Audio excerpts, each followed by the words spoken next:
జీవితం నీ పేరేమిటి 4వ భాగం. ఆ రోజు హోలీ పండుగ. సుగాలీలు ఊరంతా చక్కటి పాటలు పాడుకుంటూ ఆడుతూ పాడుతూ తిరుగుతున్నారు. అప్పటి వరకు గుండ్రంగా తిరుగుతూ పాటలు పాడుతున్న సుగాలి ఆడవాళ్ళని ప్రోత్సహిస్తూ తప్పటి వాయిస్తున్న నాయక్ సంగీత ఇంటి ముందుకు రాగానే వాళ్ళనందరినీ వీధిలో వదిలి చనువుగా లోపలికొచ్చాడు. ఆలోచనలలో ఉన్న సంగీత అతనికి ముచ్చటగా కనిపించింది. ఇంతలో గౌరీ వచ్చింది. ఆమె కళ్ళు నాయక్ని చూడగానే మెరిశాయి. టీచర్ గారు నమస్తే. ఆడవాళ్ల గర్భ చూడండి ఆహ్వానించాడు. అతన్ని చూడగానే ఆమె ముఖంలో విచారం మాయమైంది. కన్నీళ్లు తుడుచుకుంది. అతను ఆమె కన్నీళ్లు చూసి ముందు ఆశ్చర్యపోయాడు. కానీ బయట వాళ్ళు పిలవడంతో అతను వాళ్ళిద్దరితో పాటు బయటకొచ్చాడు. ఆడవాళ్ళు అక్కడ గుండ్రంగా నిల్చున్నారు. మధ్యలోకి నాయక్ని బలవంతంగా లాక్కున్నారు. అతని అడుగులు కదిలాయి. గొంతు విచ్చుకుంది. చూస్తున్నవారు వింటున్నవారు పూర్తిగా లీనమైపోయారు. గౌరీ ఉండబట్టలేక నాయక్ వైపు దౌడు తీసింది. అంతలో కొందరు ఆడవాళ్లు సంగీతను వాళ్ల మధ్యకు లాగారు. సంగీత బిత్తరపోయింది. నాయక్ ఆమెను వరుస కలిపి ఆమెను చనువుగా ముట్టుకున్నాడు. ఈ పద్ధతులు తెలియని సంగీత అతని స్పర్శతో ఏదోలా అయిపోయింది. వాళ్ల మధ్యలో నుంచి బయటపడింది. ఆమెకు నాయక్ స్థానంలో మాధవ్ కనిపించాడు. యూనిఫామ్లో అతను నాట్యం చేస్తున్నట్లుగా అనిపించి నవ్వుకుంది. నాయక్కు సంగీతను చూస్తే ఒళ్ళు తెలియదు. ఆమె సంస్కారం, అందం అతన్ని బాగా ఆకర్షించాయి. కానీ ఆమె తనకు అందని పుష్పం. కారణం తను సుగాలి. కానీ ఆ క్షణంలో అతను గౌరీలో సంగీతను చూశాడు. అంతే. గౌరీ నాయకుల నృత్యం తారాస్థాయికి చేరుకుంది. అంతా సద్దుమణిగి ఎక్కడి వారక్కడికి సర్దుకున్నారు. ఆ రాత్రికి ఏటి ఒడ్డున హోమం చేస్తారని, అక్కడ అందరూ వస్తారని చూడటానికి రమ్మని సంగీతను మరీ ఆహ్వానించి వెళ్ళిపోయాడు నాయక్. అతని సమక్షంలో తన్ను తాను మర్చిపోయిన సంగీత మళ్ళీ మామూలుగా అయిపోయింది. త్వరగా మాధవ్ వస్తే అతనికి తన గోడు వెళ్ళబోసుకుని అతని గుండెల్లో ఒదిగిపోవాలని, అక్కడే తనకు విశ్రాంతి అని ఒక నిర్ణయానికి వచ్చింది. ఈ లోపుగా గౌరీ వచ్చి హోమం దగ్గరికి వెళ్ళాలని త్వరగా తెమలమని పట్టుబట్టింది. చేసేది లేక ఆ రోజు పనులు పూర్తి చేయడానికి లేచింది సంగీత. అప్పటి వరకు తనతో మర్యాదగా మాట్లాడిన తండ్రి సంగీత విషయం రాగానే, చూడు బాబు, నిన్ను మీ అమ్మ పాడు చేసింది అంటూ మొదలుపెట్టి, ఈ ఇంట్లో సంగీత ఉంటుంది, నువ్వు ఆమె తర్వాతే నాకు అంటూ కొడుక్కి గట్టిగా చెప్పి వెళ్ళిపోగానే అవాక్కైపోయాడు మనోహర్. తల్లి శిక్షణే ఏమో తనను మాత్రం ఆ పల్లెలో ఉండటం సుతారాము ఇష్టం లేదు. అంతేకాకుండా రావుగారి శాపమా అన్నట్లు తను చేపట్టిన వ్యాపారాలన్నీ దెబ్బతిన్నాయి. తను ప్రేమించిన అమ్మాయి తండ్రి బహుపీనాసి. ఆస్తి తన పేర ఉంటేనే గాని పిల్లనివ్వడు. మనోహర్కి తలా బద్దలైపోతోంది. ఆ క్షణంలో సంగీత తనకు దాపురించిన భూతంలా అనిపించింది. ఆమెను ఎలాగైనా వదిలించుకోవాలన్న ఆలోచన వచ్చింది. కానీ ఎలా? ఒక పక్క తండ్రి, మరో పక్క సంగీత. ఇద్దరూ తనను చూసి నవ్వుతున్నట్లు అనిపించింది. వెంటనే కారు తీసుకుని ఆ వెన్నెల్లో బయలుదేరాడు. సంగీత, గౌరీ మెల్లగా నడుస్తూ హోమం చోటుకి వస్తున్నారు. ఆమె చిలిపి మాటలకు, అమాయక ప్రశ్నలకు సంగీత పగలబడి నవ్వుతోంది. హమ్మయ్య, ఇట్టా నవ్వుతుండాలి మీరు, తృప్తిగా అన్నది. ఎందుకు నవ్వను? అమ్మాయి పెళ్లి చేసుకుని సంవత్సరం తిరగకుండానే పిల్లల్ని కని వాళ్లతో సతమతమవుతూ వస్తే ఏం కాదమ్మా, మీదే ముందు పెళ్ళి. అయ్యగారు భలే తొందరలో ఉన్నారు కొంటెగా అంది. ఏ అయ్యగారు? అబ్బా, ఏం నాటకం ఆడతారులేండి, నాకు తెలుసు, అదే టోపీ అయ్యగారు. సంగీతకు మాధవ్ గుర్తుకొచ్చి ముసిముసిగా నవ్వుతూ, నోర్మయ్, అదేం లేదు, ముందు మీ అయ్యగారిని తలవబోతున్నావుగా చనువుగా గౌరిని మందలించి వెక్కిరించింది సంగీత. అయ్యో నా రాత, నాకంత భాగ్యం కూడానా? అయినా మీకు అయ్యగారితో ఏవో కొంటె మాటలు అనబోయి ఆమెను పట్టుకోబోయింది సంగీత. ఆమె నవ్వుతూ దూరంగా పరిగెత్తింది. సంగీత వెంటపడబోయి ఆగిపోయింది. దగ్గరలోనే హోమం చూడటానికి వచ్చిన జనం ఉన్నారు. దూరంగా ఉన్న చిన్న కారు సరిగ్గా వారిద్దరికీ మధ్య వచ్చి ఆగింది. దగ్గరలో జరుగుతున్న పూజ చూసే జనం. కారులోంచి మనోహర్ దిగాడు. అతన్ని చూసి తల తిప్పుకుంది సంగీత. గౌరీ కూడా పరుగు తీసింది. కారు శబ్దానికి జనం ఒక్కసారి తలలు తిప్పి మనోహర్ని చూసి ఎవరి ధోరణిలో వాళ్ళు పడ్డారు. అంత నిమిషాల్లో జరిగింది. మనోహర్ దగ్గరలో ఉన్న సంగీత దగ్గరకు వచ్చి కారు తలుపులు తెరిచి మళ్ళీ కారులో కూర్చున్నాడు. సంగీత మొహం మార్చుకొని చూస్తూ నిల్చుంది. కారు స్టార్ట్ అయింది. అంతే. సంగీత చేయి పట్టి ఆమెను లోపలికి లాగి తలుపు మూసేశాడు. కారు ఒక్క క్షణంలో రోడ్డు మీద కనపడి మాయమైంది. ఓలమ్మో, మనోహర్ బాబు సంగీతమ్మ గారిని ఎత్తుకెళ్ళిపోయారు, రండి రండి, గావుకేకలు వేసి పిలిచింది గౌరీ. కారు రావడం చూశారు కానీ అంతగా ఆ మసక వెలుగులో జరిగింది సరిగ్గా గ్రహించలేని ఊరి పెద్దలు విషయం తెలుసుకున్నా ఏం చేయలేకపోయారు. గౌరీ మాత్రం గుండెలు బాదుకొని మరీ గొడవ చేసింది. పూజ చేస్తున్న వాళ్ళు, చూస్తున్న వాళ్ళు అందరూ ఆమె చుట్టూ చేరారు. వారెలా వచ్చింది, సంగీత గౌరీ అప్పటి వరకు ఏం మాట్లాడుకుంది చెప్పిన గౌరీ మనోహర్ పేరు మాత్రం 1-2 సార్ల కన్నా ఎక్కువగా చెప్పలేకపోయింది. కొందరు చాటుగా తిట్టారు, కొందరు పెద్దవాళ్ళనందరినీ తిట్టారు, మరికొందరు చదువుకున్న అమ్మాయిల్ని తిట్టారు. ఈలోగా నాయక్ పూజ దగ్గర హోమాన్ని పూర్తి చేసి వచ్చాడు. అతన్ని చూడగానే గౌరికి దుఃఖం ఉబికి ఉబికి వచ్చింది. మన సంగీతమ్మని దోచుకెళ్లారు, అగ్గిలాంటి సీతమ్మ, మన సంగీతమ్మ బతుకు బోరుమని ఏడ్చేసింది గౌరీ. అతని కళ్ళల్లో ఎందుకో నీళ్లు తిరిగాయి. ఎవరూ చూడకుండా పైపంచతో కళ్ళొత్తుకున్నాడు. కానీ చూసిన కొందరు అమ్మాయిలు మాత్రం ఈర్ష్యగా మూతులు విరిచారు. సచ్చినోడు, కాళ్ల వేళ్ల పడ్డా మమ్మల్ని కాదని ఎక్కడి నుంచో వచ్చిన పిల్ల కోసం ఏడుస్తాడేం, మాకన్నా ఆవిడ రంభ ఊర్వశ అని ఉడుక్కున్నారు. ఎవరినీ లెక్క చేయకుండా నాయక్ గౌరీ ఏదో గుసగుసలాడారు. జనం పూజ మాట మర్చిపోయి గుసగుసలాడసాగారు. అక్కడే ఉన్న రంగయ్య మెల్లిగా రావుగారి బంగళాకు దారి తీయడం చూసి అందరూ గుంపుగా అక్కడికే బయలుదేరారు. బాబుగారు, ఆత్రంగా పిలుస్తున్న రంగయ్యని, గుంపులుగా చీకట్లో వచ్చిన గ్రామస్తుల్ని చూసి ముందు ఆశ్చర్యపోయినా, ఏరా శవం ఎక్కడుంది, ఎవరిది తాపీగా అడిగాడు రావుగారు. అది కాదు బాబుగారు, మనోహర్ బాబు గొణిగాడు రంగయ్య. ఏమైంది బాబుకి, ఏమైంది చెప్పు. ఆడేం చెబుతాడు బాబు, గౌరీ చేతులు తిప్పింది కానీ మాట మాత్రం చెప్పలేదు. చెప్పండి, ఏం జరిగింది, నా బాబుకి ఏమైంది. రావుగారు అంత మనిషి చెమటతో తడిసిపోతూ నీరసంగా అయిపోయాడు. నాయక్ ఆయన్ని ఆ పరిస్థితిలో మరీ ఉంచడం ఇష్టం లేనట్లు, బాబుగారు సంగీత టీచర్ గారిని, అతనికి మాట రాలేదు. రావుగారు ఏదోలా అయిపోతున్నారు. గౌరీ ఆయన్ని చూస్తూనే, బాబుగారు ఆమెను ఎత్తుకెళ్లారు. ఆమె మాట పూర్తి అవడం, రావుగారు మెలికలు తిరిగి పడిపోవడం ఒక్కసారి జరిగాయి. రంగయ్య, నాయక్ ఆయన్ని పట్టుకున్నారు. ఆయన ఏదో కలవరిస్తూ, బాబు మన పరువు అంటూనే ఉన్నారు. గోవిందయ్య వచ్చి నాడి చూసి ఏవో ఆకులు చేత్తో నలిపి వాసన చూపించాడు. మెల్లగా ఆయన్ని లోపలికి మోసుకొని వెళ్లారు. ఆ రాత్రి ముఖ్యులందరూ ఆయన దగ్గరే కూర్చుని ఉన్నారు. గౌరీ కాపడానికి మందులకు కావలసిన సాయం చేస్తూ ఉండిపోయింది. అందరూ జరిగిన విషయం మర్చిపోయి రావుగారి ఆరోగ్యం విషయం మీద శ్రద్ధ చూపించారు. తెల్లవారింది. రావుగారికి చాలా స్వల్పంగా ఎడమ కాలికి, ఎడమ చేతికి పక్షవాతం వచ్చింది. కానీ అదే స్వల్పంగా రావడంతో పట్నం నుంచి వైద్యం అవసరం లేదన్నాడు గోవిందయ్య. రావుగారు ఎక్కువగా సంగీత గురించే ఆలోచిస్తూనే ఊరివాళ్ల వైపు చూస్తూ, బంగారం లాంటి పిల్ల, మా వాడి దౌర్జన్యానికి ఏమైందో నేను సిగ్గుపడుతున్నాను వాడి పనికి అన్నాడు. పోలీసుల్ని పిలవని చెప్పు, గుసగుసలాడింది గౌరీ నాయక్తో. వద్దు, అయ్యగారి కాళ్ళొస్తే కోపం. అలాగే గుసగుసలాడాడు. ఎవ్వరూ మాట్లాడలేదు. కానీ అందరూ గౌరీని గురించి బాధపడుతున్నారు. అయ్యగారిని కాస్త కనిపెట్టి ఉండు అని పురమాయించారు. గౌరీ వాళ్ళ తాత కూడా అదే మాట మనవరాలికి చెప్పడంతో ఇక ఆమెకు తప్పలేదు. రావుగారు అడగకముందే అమరే ఏర్పాట్లు చూస్తూ, గౌరీ మందు మాకు పై పనులు రంగయ్య చూస్తూ ఉండిపోయారు. నాయక్ విచారం అంతా ఇంతా కాదు. అతనికి క్షణక్షణం ఆమె గుర్తుకొచ్చింది. తన మాట మీదనే ఆమె ఆ రోజు పూజకు రావడం గుర్తుకొచ్చి మరీ కలత చెందాడు. కానీ అతనికే ఆశ్చర్యం, సంగీతను తను ప్రేమిస్తున్నాడు. ఆరాధనలోని అమృతం ఆ క్షణంలో హాలాహలంగా అతన్ని కలిచివేసింది. వదులు వదులు అంటూ వేగంగా పొందిన కారులోంచి కేకలు పెట్టింది సంగీత. మనోహర్ విలాసంగా వికటంగా నవ్వాడు. సిగ్గులేదు అలా నవ్వడానికి, దొంగతనంగా ఆడపిల్లని ఎత్తుకొచ్చింది కాక నవ్వుతావా. అరవకు, నిన్ను చూసి జాలిపడి నీకు సాయం చేయడానికి ఇక్కడ చెట్లు పుట్టలు తప్ప నీ నాదులెవ్వరూ లేరు. దుర్మార్గుడా, స్త్రీ నువ్వనుకునేటంత నీచం కాదు. ఎవరి కర్మ వారిదైనా నేను మాత్రం నీలాంటి వాడికి దక్కను. మర్యాదగా కారాపుతావా లేకపోతే దూకైమంటావా బెదిరించింది సంగీత. అంతేకాదు, డోర్ హ్యాండిల్ మీద చెయ్యి కూడా వేసింది. నీకన్నా ఎదుటివాడెప్పుడూ తెలివిగానే ఉంటాడని గుర్తుపెట్టుకో. డోర్ లాక్ చేసి ఉంది. ఇది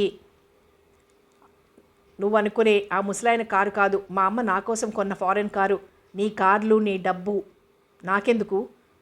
నా సోదా నీకు చెప్పుకునేటంత పిరికివాడిని కాదు, వెధవను కాదు. పరాయి పిల్లని ఆమె ఇష్టం లేకుండా బలవంతంగా ఎత్తుకొచ్చిన ప్రబుద్ధుడివి. మాటలు తిన్నగా రాని, ముందు తలుపు తెరిచి కారాపు. చెప్పేది విను. ఎందుకు అనవసరంగా ప్రాణాలు తీసుకుంటావు? కావాలంటే చూడు, మనం ఎత్తులో ప్రయాణం చేస్తున్నాం. నువ్వేమాత్రం కాస్త ముందుకు ఒరిగినా తాడి చెట్టు లోయలో ఉంటావు. ఇక అరవకు. సంగీతకేం చేయాలో తోచలేదు. కానీ మనోహర్ చేతిలో స్టీరింగ్ లాక్కోవాలని చూసింది. అది గమనించిన మనోహర్ జేబులో నుంచి కర్చీఫ్ తీసి సంగీత ముక్కు దగ్గర ఆడించాడు. ఆమె ఎంత వద్దనుకున్నా కళ్ళు మూసుకుపోతున్నాయి. మెల్లగా సీట్లోకి జారిపోయిందామె. మరీ స్పీడ్ పెంచాడు మనోహర్.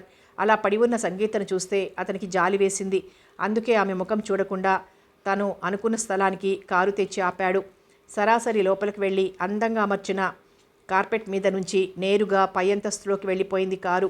సంగీతకు మెలకువ వచ్చి చుట్టూ చూసి ఆశ్చర్యపోయింది. అధునాతనంగా ఉన్న ఆ గదిలో మెత్తటి పరుపు మీద పడుందామే. చుట్టూ చూసింది. తను కొత్త చోటుకొచ్చినట్లు గ్రహించగానే భయపడింది. మనోహర్ మీద ఆమెకి ఎక్కడలేని కోపం ముంచుకొచ్చింది. వెంటనే మాధవ్ గుర్తుకొచ్చాడు. తలుపు చప్పుడుకి తల తిప్పి చూసింది. మనోహర్ అందంగా నీట్గా ఉన్న డ్రెస్లో లోపలికొచ్చాడు. సంగీతకు అతని రాక అర్థమైనట్లుగా ఒక్క దూకులో మంచం దిగింది. అంతే. చేతికందిన సామాన్లన్నీ అతని మీదకు విసిరింది. పిచ్చిగా అటు ఇటు పరిగెత్తింది. సంగీత వేసిన వస్తువులు లాఘవంగా అందుకుంటూ తప్పించుకుంటూ ఒక్కొక్క అడిగే ముందుకు వచ్చాడు అతను. సంగీతకు తప్పుకోలేని అంత దగ్గరకు వచ్చేశాడు అతను. అంతే. గట్టిగా కేక పెట్టి దగ్గరకు రావద్దు అంటూ చెవులు చిల్లులు పడేలా అరిచింది. వెంటనే కళ్ళు మూసుకుంది. అలా ఎంతసేపు ఉందో ఆమెకే తెలియదు. నిశ్శబ్దంగా ఉన్న క్షణాన్ని భయంగా తలుచుకుంటూ మెల్లిగా కళ్ళు తెరిచింది. ఎదురుగా మనోహర్ కుర్చీలో కూర్చుని ఉన్నాడు. అతని చేతిలో సిగరెట్ పొగలు కక్కుతోంది. సంగీతకేం అర్థం కాలేదు. కళ్ళప్పగించి చూస్తూ ఉండిపోయింది. తను పారేసిన సామాన్లన్నీ గబగబా సర్దిపెట్టింది. మనోహర్ వంక చూడాలన్నా భయంగా ఉంది. అతని మోసం చూపులు మరీ భయంకరంగా ఉన్నాయి. ఆ నిశ్శబ్దం భరించలేకపోయిందామె. నన్ను ఇక్కడికి ఎందుకు తెచ్చావు? చంపాలని. అదిరిపోయింది సంగీత. ధైర్యం తెచ్చుకొని మళ్ళీ అరిచింది. ఇంత దూరం ఎందుకు? నవ్వాడతను. ఆమెకు ఆ నవ్వు కోపంలా అనిపించి పెదాలు బిగబట్టింది. నాకు తెలుసు, గ్రామంలో హత్యలన్నీ నువ్వే చేశావని. మీ నాన్న నీకు అండ. ఏం పాపం చేశారని ఆడపిల్లలు ఉసురు పోసుకుంటున్నావు? ఉసుళ్ళు పుసుళ్ళు నాకు తెలియదు. నేను హత్యలు చేసేవాడినైతే నిన్ను అక్కడే సఫా చేసి ఉందును. అందుకు కాదు, నీ జీవితం పాడు చేయడానికి. ఏమన్నావు? చావనైనా చేస్తాను, నీకు మాత్రం లొంగను, అది గుర్తుంచుకో. ఎదిరించిందామె. మళ్ళీ నవ్వాడు మనోహర్. చిచి, నేను నీలా పాపిని కాను. తండ్రి వలిచింది కొడుక్కి, అది ఎంతటి నీచురాలైనా తల్లితో సమానం. తల్లిలాంటి ఆడదానితో ఉండటానికి నేను పశువును కాను. అతను ఆ మాట అంటూ కోపంగా లేచాడు. సంగీత అతన్ని అయోమయంగా చూసింది. ఆమెకు ఆవేశం తగ్గిపోయింది. నువ్వే కాదు, నేను అంతే. తండ్రి లాంటి వాడితో సంసారం చేయడానికి నేను నీచురాలిని కాదు. రావుగారు నాకు తండ్రితో సమానం. నువ్వు నన్ను ఏమనుకున్నా ఆయన నాకు తండ్రే. అబద్ధం. ఏది అబద్ధం? నువ్వు నా బ్రతుకు నాశనం చేయడానికి తెచ్చి కబుర్లు చెప్పడమా? లేకపోతే నేను రావుగారిని తండ్రిగా గౌరవించడమా? వెక్కి వెక్కి ఏడ్చింది సంగీత. మనోహర్కి పిచ్చెక్కినట్లయింది. అయినా కరుకుగా, నీదే అబద్ధం. నా తండ్రి ఆస్తి కోసం నువ్వు ఆయన్ని ఉచ్చులో వేసుకున్న విషయం ఊళ్ళో అందరికీ తెలుసు. అబద్ధం. నాకు ఆ ముసలాయన్ని ఉచ్చులో వేయాల్సిన అవసరం లేదు. నన్ను వలపించుకున్న మాధవ్ లక్షాధికారి. ఎంతమంది లక్షాధికారులైనా నీకు కళంకి అనే బిరుదు ఇచ్చాను. పుచ్చుకో. నీ ఇష్టం వచ్చినట్లు ఉండు. నీ దారి దగ్గర దింపుతాను. పద. ముందే అక్కడి నుంచి ఎలా తప్పించుకోవాలా అని శతవిధాలా ప్రయత్నం చేస్తున్న సంగీతకు ఆ ముక్క ఎంతో ఆశ కలిగించింది. వెంటనే బయలుదేరింది. సంగీత మామూలుగా కూర్చుంది. మళ్ళీ లోయల్లో కొండల మీదుగా ప్రయాణం చేసింది కారు. నిన్న ఇదే చోట దూకుతానన్నావు. ఇప్పుడు నీ ఇష్టం. ఛీ, మధ్యతో చావడానికి నేను పాపం చేయలేదు. నా పవిత్రత నిరూపించుకుంటాను. ఓ, ఇది సినిమా అనుకున్నావా? అవును, జీవితం కూడా సినిమాయే. నీ పాతివ్రత్యం నమ్మడానికి వాళ్ళు పట్నం వాళ్ళు కాదు, నిన్ను రాళ్లతో కొట్టి మరీ గెంటుతారు. మనిషి ఎక్కడున్నా కావలసింది మానవత్వం. అది వాళ్లల్లో ఉంది. నీలాంటి వాళ్లలో ఎక్కడుంటుంది? నిన్నెక్కడ దింపమంటావు? ఇది చివరి కోరిక? అవును. అయితే విను. పుట్టిన దగ్గర నుంచి అనాథను. నాకు కొండంత అండ నా మాధవ్. అతన్ని కలిసి విషయం చెప్పి అతను కాదంటే అప్పుడు చస్తాను. నాకు నీ బుర్రకథ అనవసరం. ఎక్కడ దిగుతావు?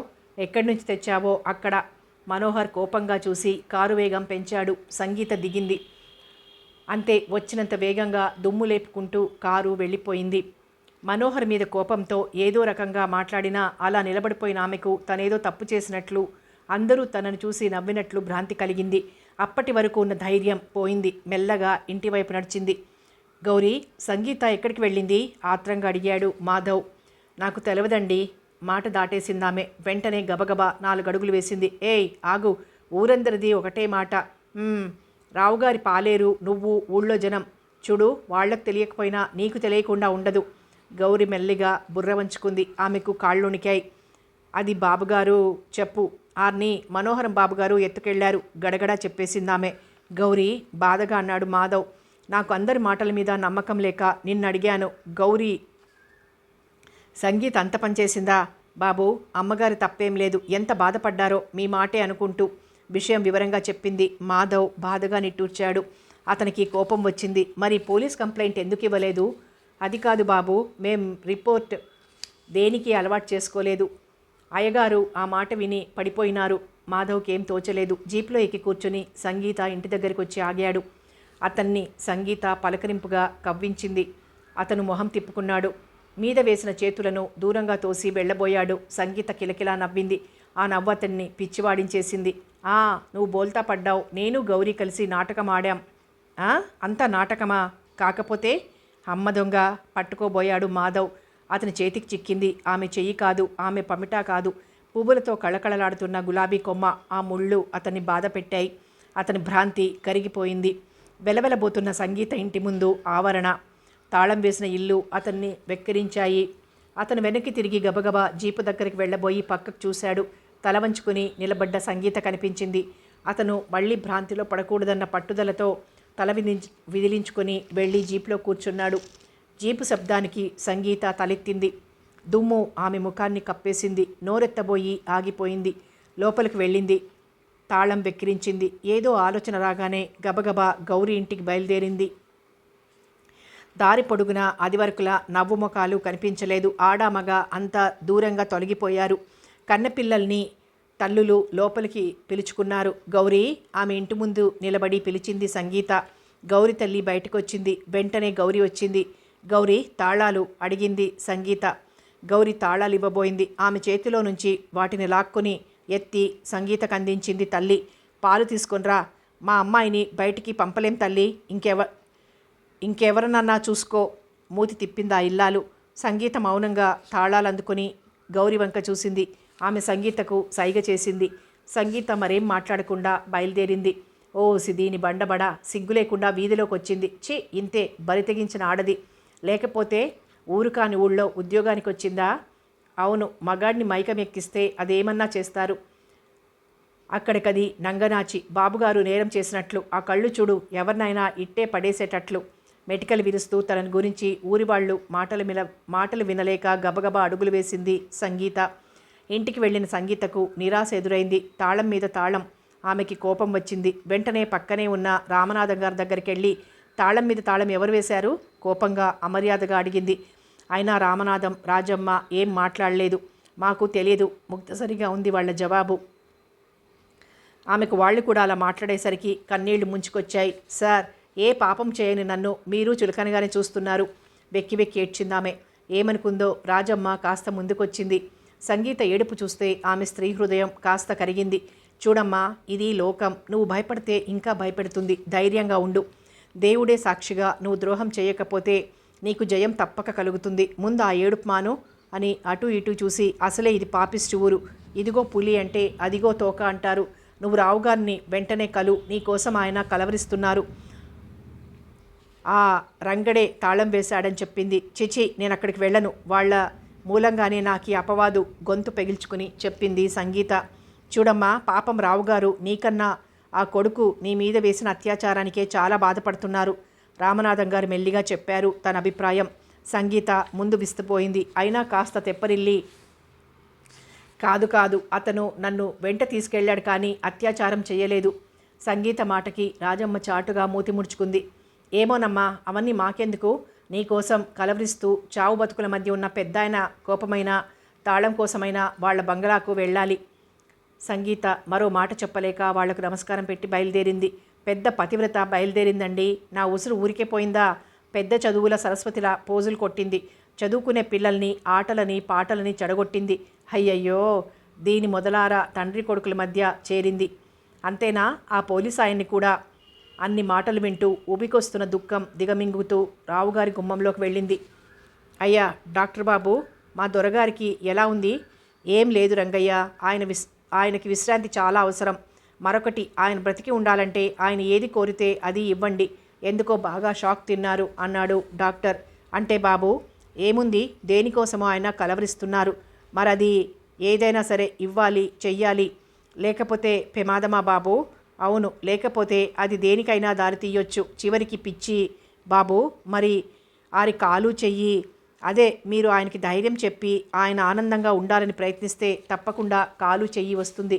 ఇదిగో ఈ మందులు రోజు నేను చెప్పినట్లు వాడండి. మళ్ళీ వారానికి వచ్చి చూస్తా. మరి మందులు ఎట్టా వేయాలో? పోనీ ఆ పిల్ల నాకు తెలవదు బాబు. గౌరి కూడా తల తిప్పేసింది. మరి రోజు నేను ఇక్కడుండి చేయాలంటే ఎలా? చెప్పండి, నేను వేస్తాను. ఆ కంఠం వినగానే రంగయ్య, గౌరి వెనక్కి తిరిగి చూశారు. వాళ్ళ ఆనందం అంతా ఇంత కాదు. మీరు? అనుమానంగా అడిగాడు డాక్టర్. వారి అమ్మాయిని టక్కున చెప్పింది సంగీత. ఓ ఐసీ అంటూ డాక్టర్ ఆమెకు అన్ని విషయాలు వివరంగా చెప్పాడు. సంగీత ఇంగ్లీష్లో డాక్టర్తో మాట్లాడుతుంటే గౌరీ, రంగయ్య కుతూహలంగా ఆనందంగా వింటూ నిలబడ్డారు. డాక్టర్ ఆమె దగ్గర సెలవు తీసుకుని వెళ్ళిపోయాడు. సంగీతని చూడటానికి సిగ్గుపడ్డట్టు తలదించుకుందామే. రంగయ్య డాక్టర్ వెళ్ళగానే, అమ్మాయి గారు, తమరికి జరిగిన ద్రోహానికి అయ్యగారు కుమిలిపోతుండారు. మీరు క్షేమంగా రావాలని ఈ 2 రోజుల నుంచి ఒకటే కలవరింత అన్నాడు. అమ్మా, మా ఓళ్ల మాటలకి తప్పు కాయండి. మీ సంగతి నాకు తెలుసు. కోతి మూకలకేం తెలుసు? కళ్ళొత్తుకుంది గౌరీ. సంగీత రావుగారిని 4 దులపాలను వచ్చింది, కానీ జరిగింది మరొకటి. తన కోసం బాధపడ్డ వ్యక్తిని చూడగానే ఆమెలో మానవత్వం మేలుకున్నది.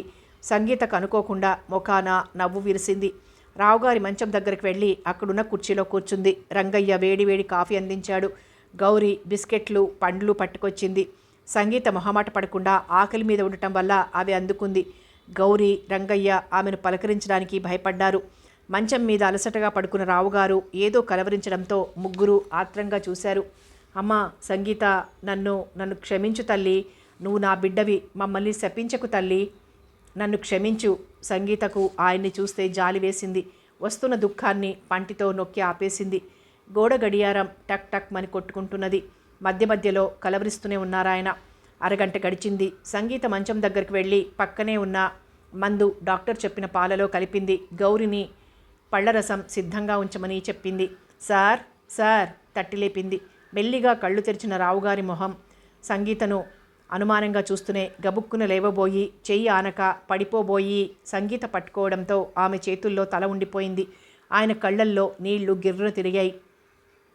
పెదాలు వణుకుతున్నాయి. ఏదో చెప్పాలని ఆరాటంతో ఆయన నిస్సహాయంగా కన్నీళ్లు కార్చేశారు. సంగీతకు అదే స్థితి. కానీ డాక్టర్ మాటలు గుర్తుకొచ్చాయి. వెంటనే ఆమె చిరునవ్వుతో మందు గ్లాసు రావుగారి పెదాల దగ్గరకు చేర్చింది. రావుగారు నోరు మెదపకుండా మందు తాగారు. ఆయనకు ఆ చేదు మందు తాగిన వికారం కన్నా సంగీత నవ్వు మరీ బాధ కలిగించింది. ఇంతలో గౌరీ పళ్లరసం పట్టుకొచ్చింది. అది సంగీత వెంటనే రావుగారికి ఇవ్వబోయింది. వద్దమ్మా. లేదు సార్, డాక్టర్ ఇలా తప్పకుండా తీసుకుంటే 2 రోజుల్లో లేచి తిరగగలుగుతారన్నారు. నోనో అమ్మా, వాడు నిన్ను. అప్రయత్నంగా ఆయన నోరు మూసేసింది సంగీత. నాకేం కాలేదు. ఆయన నన్ను ఒక తల్లిలా పవిత్రంగా చూశారు. మీరు నన్ను బిడ్డలా చూస్తున్నారు. అంతకన్నా నాకేం కావాలి? అమ్మా, నన్ను ఇంకా. లేదు అలాంటిదేం లేదు. నేనేం బాధపడటం లేదు. మీరు అనవసరంగా ఎగ్జైట్ అయ్యారు అన్నది. రావుగారికి ఎందుకో చాలా సంతోషం వేసింది. ఆయన ఆనందంగా ఆప్యాయంగా పళ్లరసం తాగారు. ఆయనలో క్షణంలో వచ్చిన మార్పు చూసి గౌరీ, రంగయ్య సంతోషించారు. అమ్మా, నువ్వు నా దగ్గరే ఉంటావుగా? ఇల్లు విడిచి వెళ్ళవుగా? చిన్న పిల్లాడిలా అడిగిన ఆయన మాటలు కాదనలేకపోయింది. మీకు తగ్గే వరకు అసలు నేను ఇల్లు కదలను. ఆ మాటకు చాక్లెట్ దొరికిన పిల్లాడిలా ఆనందంగా తల ఊపారు. గ్లాసెడు రసం తాగి పెదాలు చప్పరిస్తూ ఆనందం పట్టలేక తలగడ మీద తలవాల్చి కళ్ళు మూసుకున్న రావుగారిని చూసి గౌరీ, రంగయ్య మొహాలు చూసుకున్నారు. నాయక్ సంగీత వెళ్ళిపోయిన రోజల్లా పిచ్చివాడిలా ఆలోచిస్తూ పడుకుని ఉండిపోయాడు. అతని మనసులో లేదు. అందరూ నాయక్ని వింతగా చూశారు. ఏ క్షణంలో విచారం అతన్ని పట్టుకుంటుందో అన్నట్లు 24 గంటలు ఆడుతూ పాడుతూ నవ్విస్తూ ఉండే నాయక్ అలా ఉన్నాడనగానే తండా అంతా విచిత్రంగా చెప్పుకున్నారు. ఊళ్ళో వాళ్ళు గుసగుసలాడారు. కన్నెపిల్లలంతా సంగీత మీద ద్వేషాన్ని పెంచుకున్నారు. వారికి మళ్ళీ అవకాశం రాదేమో అన్నట్లు అందరూ సమావేశమయ్యారు. అమ్మో, మన నాయక్ కూడా ఆమె మీద కన్నేశాడే. చచ, అదేమందం. ఏం చేస్తాం? తా మునిగింది గంగ, తా వలచింది రంభ. అట్టా కాదే, పట్టుబడ్డారా ఈ మగాళ్ళంతా ఆ అమ్మాయి వెనకాలే. అంజనం ఉందేమోనే. మీ మొహం మందు పెట్టుంటుంది. ఏం కాదు, వశీకరణ అనే విద్య తెలిసేమో. అయ్యో, చిన్నపిల్లలు కూడా ఆ తల్లి భజనే. నీళ్ల బిందెలు తోముకుంటూ చెరువులో బట్టలు ఉతుకుతూ రకరకాలుగా ఊహించుకుని వాళ్ళు మాట్లాడుతున్న మాటలు మాధవ్ విన్నాడు. అతనికి తల తిరిగినట్లయింది. అంతేకాదు, మనసు బాగోక అక్కడికి వచ్చిన నాయక్ కూడా విన్నాడు. ఇద్దరూ ఎవరికి వారు మెల్లిగా ఇళ్లకు వెళ్ళిపోయారు. మాధవ్కి ఒళ్ళు మండిపోయింది. అతనికి నాయక్, అందం, సంగీత పదే గుర్తుకొచ్చారు. చొరవగా దగ్గరకొచ్చిన సంగీతను చూసిన సిగ్గు, అభిమానం అన్నీ నటనగా అనిపించాయి. నాయక్ మాత్రం బాధలో కూడా వాళ్ల మాటలకి నవ్వుకున్నాడు. లోకం కాకిలాంటిదనే విషయాన్ని అతను గ్రహించాడు. చీకటి పడే వేళకు సంగీత ఊళ్ళోకి వచ్చిన విషయం తెలుసుకుని ఆమెను చూడాలని బయలుదేరాడు. కానీ ఇంటి తాళం అతన్ని వెక్కిరించింది. ఏదో పని మీద అక్కడికి వచ్చిన మాధవ్ అక్కడ తిరుగుతున్న నాయక్ని చూసి మనసులో ఏదో నిశ్చయించుకుని వెళ్ళిపోయాడు. నాయక్ వెనక్కి తిరిగి తండా వైపుగా బయలుదేరాడు.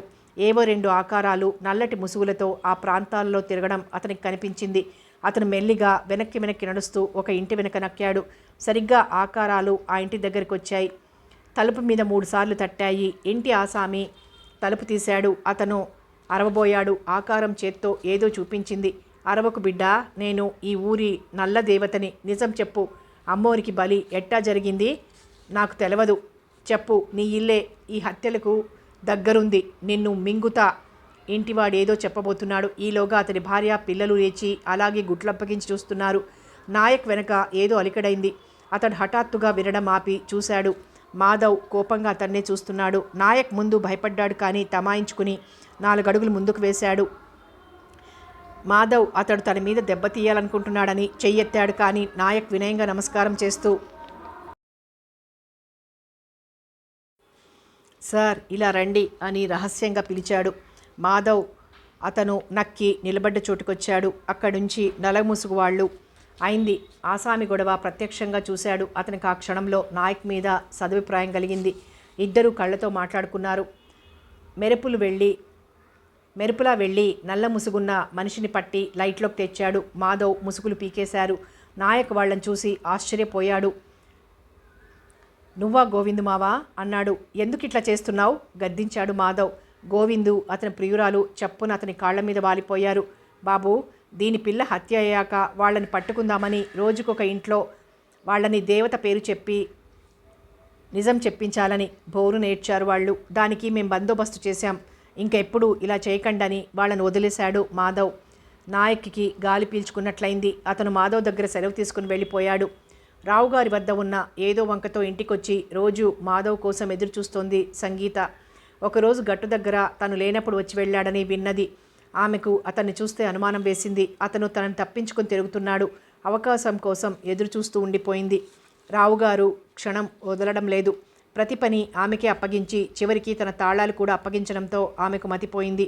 నాకింత బరువు బాధ్యత అప్పగిస్తున్నారు, క్షమించాలి. ఇందులో క్షమాపణలేమిటి? కాదు సార్, ఏం మాట్లాడొద్దు. నాకు నీ మీద నమ్మకం ఉంది. నాకు నీ మీద నమ్మకం లేదు. భలే దానివమ్మా. అయినా జ్ఞానం ఎప్పుడూ స్థిరత్వాన్నే కోరుతుంది, స్థిమితాన్నే కోరుతుంది.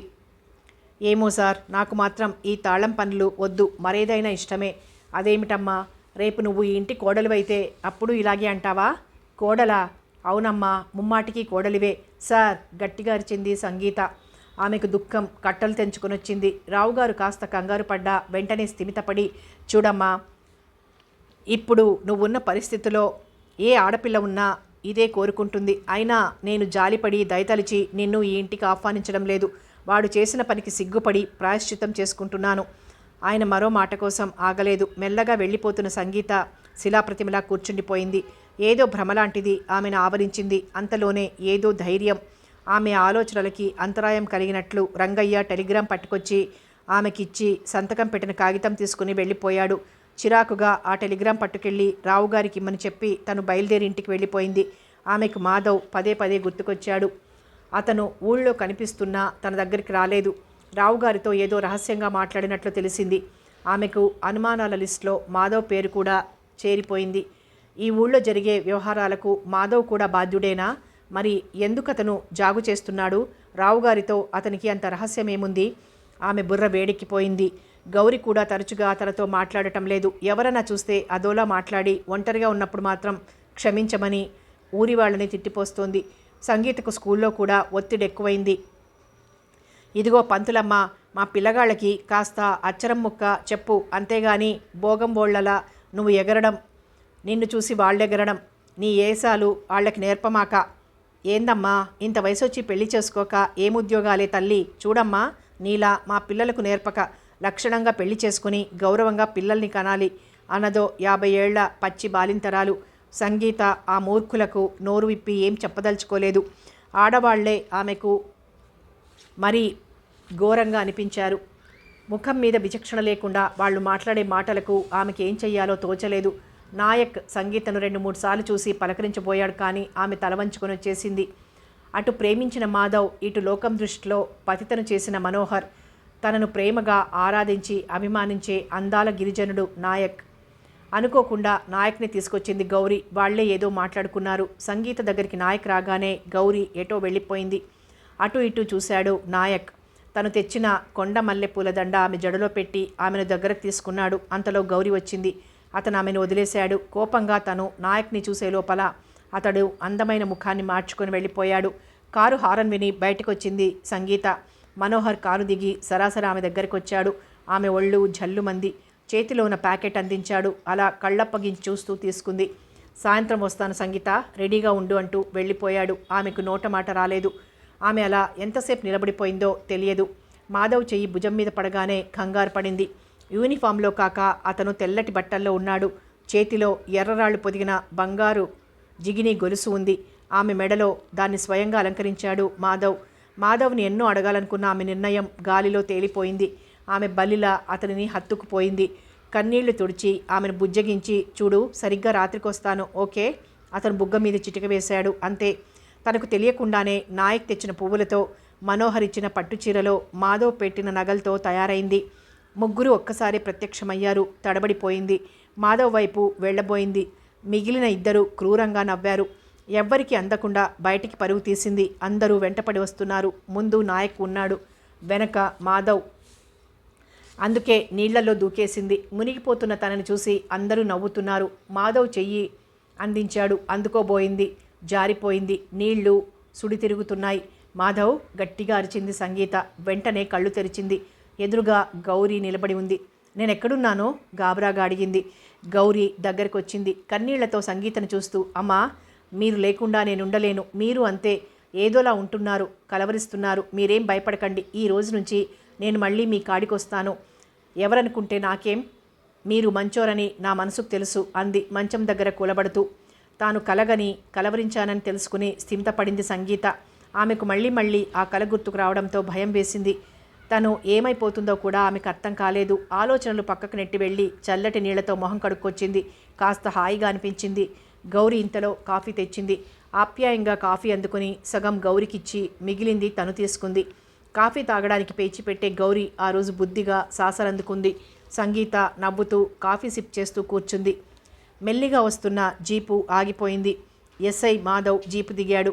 కానిస్టేబుల్స్కి ఏదో చెప్పి వెంటనే కాలినడకన ఊళ్ళోకి బయలుదేరాడు. జీపు వెరక్కి మళ్ళింది.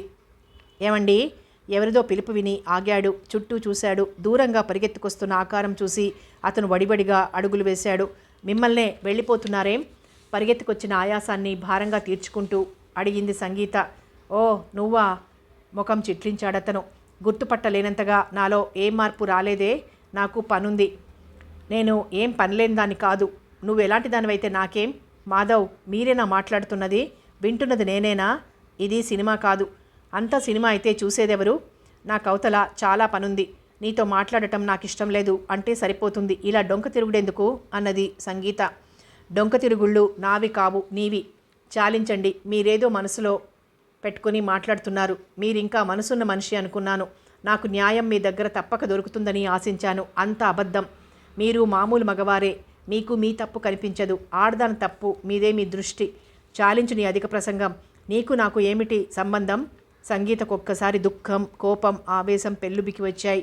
అవును, అందుకే ఆనాడు నా ఇంటికి వచ్చారు. అందుకే నాకు ఆశలు రేపారు. అందుకే నన్ను పెళ్లి చేసుకుంటానన్నారు. అన్నాను కోపంగా అరిచినట్లు చెప్పాడు మాధవ్. సంగీతకు ధైర్యం వచ్చింది. ఆమె మరో 2 అడుగులు ముందుకేసింది. అయితే ఆశలు కల్పించి మరీ మొహం చూపించకుండా వెళ్ళిపోయారు పిరికివాడిలా.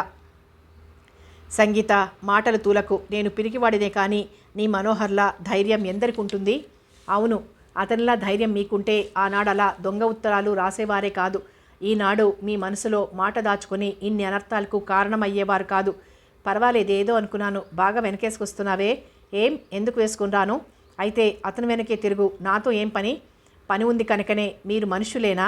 ప్రేమించిన ఆడదానికి అన్యాయం జరిగితే రక్షించకపోగా పైగా దెప్పుతున్నారా? దెప్పడం నాకు చేత కాదు. మరి ఇన్నాళ్ళు నాతో ఎందుకు పలకలేదు? సంగీత, నేను నిన్ను మనసారా ప్రేమించాను. కానీ ఇష్టమైందని మాంసాన్ని చక్కగా వండుకొని తింటారు. కానీ ఇష్టాన్ని ప్రదర్శిస్తూ మెళ్ళో వేసుకోరు. కానీ నన్ను ఆదుకుంటారని, నాకు అండగా ఉంటారని, నన్ను ఒక మనిషిగా చూస్తారని మీ మీద కొండంత ఆశ పెట్టుకుని వచ్చాను. లేకపోతే రెట్టించాడు మాధవ్. చచ్చిపోయి ఉండేదాన్ని, రోషంగా అంది. ఆడదానికి కావాల్సింది పౌరుషం, ఆవేశం కాదు, మంచి నడత, శీలం. నాలో మీరనుకునేవి ఏవీ లోపించలేదు అన్నది సంగీత. పిల్లి పాలు తాగుతూ కళ్ళు మూసుకుంటుంది. కాదు, కాకులు గోలగా అరుస్తాయి. అది సహజం. ఆ అరుపులే వేదాలనుకోవడం మీలాంటి వాళ్లకు అలవాటు. సంగీత, నాతో వాదన దేనికా నమ్మించి ద్రోహం చేయబోతున్నందుకు. నేను నీకిష్టమైనట్లుగా నీ పెళ్లి ఏర్పాట్లు మనోహర్తో చేయిస్తాను, వ్యంగ్యంగా అన్నాడతను. Stop it. మీ దయాధర్మాలతో నాకు పనిలేదు. అయినా చెప్తున్నా వినండి. అన్నలాంటి మనోహర్ని ఏ ఆడపిల్ల పిచ్చిగా పెళ్లి చేసుకోదు. కోపంగా అతని వైపు చూసి, చూడండి, పిచ్చిగా మగవాడిని ప్రేమిస్తే ఆడదాని బ్రతుకు నవ్వుల పాలే అంది. నేను అదే అంటాను. ఏదో అనాలని అన్నాడు. మీరేమన్నా అంటారు. ఎందుకలా నన్ను దుయ్యబడతావు? కావాలంటే నీ శీలం పోగొట్టిన వాడికిచ్చి నిన్ను శాస్త్రోక్తంగా వివాహం జరిపిస్తాను. అతను ఒప్పుకోకపోతే? మాధవ్, ఆమె కోపంలో ఈ మారు కాళికయింది. ఆమెకు ఆ క్షణంలో మాధవ్ మనిషిలా కాక ఒక యంత్రంలా కనిపించాడు. మాధవ్ ఆ గావు కేకకు కాస్త వెనక్కి తగ్గాడు. అక్కడికి దగ్గరలో మేము ఉన్నామన్నట్లు నిలబడి ఉన్న కొండలు ఆమె కేకకు బదులు పలికాయి. మాధవ్, మాధవ్ అంటూ. మిస్టర్, ఏం మాట్లాడుతున్నారో సరిగ్గా ఆలోచించి మాట్లాడండి. శీలం పోగొట్టుకుందెవరు? స్త్రీ అంత తేలికగా పారేసుకునే వస్తువు కాదది. కనీసం ఒక్క సమాచారమైనా అడగకుండా నింద మోపుతున్నారు. ఇది అన్యాయం. ఇదిగో చెప్తున్నాను వినండి. నేను అగ్నిప్రవేశం చేయకముందు, చేసిన తర్వాత సీత ఎలా ఉందో నేను అంతే అంటూ వెళ్ళడానికి వెనక్కి తిరిగింది. మాధవ్కి ఆమె మాట్లాడే తీరు ఏం నచ్చలేదు. ఆమె కన్నీరు పెడితే తుడిచి బుజ్జగించి ధైర్యం చెప్దామనుకున్నాడు. అవేమీ చెయ్యకపోగా మొండిగా తనేం ఎరగనట్లు వింతగా మాట్లాడుతున్న సంగీతను చూస్తే అతనికి ఆశ్చర్యమైంది. అయినా కోపం తగ్గించుకొని, చూడు సంగీత, ఈ పాపం నీది కాదని నాకు తెలుసు. ఆమెలో రోషం ముంచుకొచ్చింది. ఆపండి. అసలు తప్పెవరు చేశారు? నాది కాదని చెప్పడానికి. సంగీత, అవునండి. కానీ ఒక్క విషయం గుర్తుపెట్టుకోండి. అసలు తప్పు జరిగి ఉంటే శవం కూడా కనబడని చోటుకు చేరుకునేదాన్ని. కానీ నాకు వచ్చింది మచ్చ. అది మాపుకుని గర్వంగా మరో చోటుకు వెళ్తాను. కానీ మీలాంటి నమ్మక ద్రోహులతో మాత్రం చస్తే స్నేహం చెయ్యను. ఆపదలో ఆదుకొని మీ స్నేహానికి మీకు గుడ్ బై. మాట పూర్తి కాకుండానే గబగబా అడుగులు వేసింది సంగీత. సంగీత అంటూ వెంటపడ్డాడతను. ఆమెమీ వినిపించుకోలేదు. ఎంత వేగంగా పరిగెత్తుకుంటూ వచ్చిందో అంత వేగంగా పరిగెత్తుకుంటూ వెళ్ళిపోయింది. మాధవ్కి షాక్లా అనిపించింది. తను చేసిన పనికి చాలా సిగ్గుపడ్డాడు. పాపం, సంగీత తప్పేం లేదు ఇందులో. అయినా ఎందుకు ఆమెకు తను రక్షణ, ఆప్యాయత ఇవ్వలేకపోయాడు? సంగీతను మనసా ప్రేమించే తను చెడిపోయిన ఆడది అంటూ ఆమె మీదనే ఎందుకు కలిగాడు? తను శీలం పోగొట్టుకోలేదు. మచ్చ మాపుకుని ఎక్కడికో వెళ్ళిపోతుంది. అసలు ఆడదాన్ని పవిత్రంగా ఉంచే రావణాసురులు కూడా ఈ రోజుల్లో ఉన్నారా? అతనికి అన్నీ జవాబు లేని ప్రశ్నలే. సంగీతం మీద తను అభాండం వెయ్యలేదు. ఆమెను దూషించలేదు. తన దురదృష్టానికి బాధపడ్డాడు. సంగీతను మర్చిపోలేక డ్యూటీలో పని ఎక్కువగా కల్పించుకున్నాడు. సంగీత అంటూ బాధపడసాగాడు. అతనికి ప్రతి వస్తువు సంగీతగానే. ఆమె తనను పరిహసిస్తున్నట్లుగా అనిపించింది. మెల్లిగా ఊళ్ళోకి బయలుదేరాడు. కథ కొనసాగుతుంది.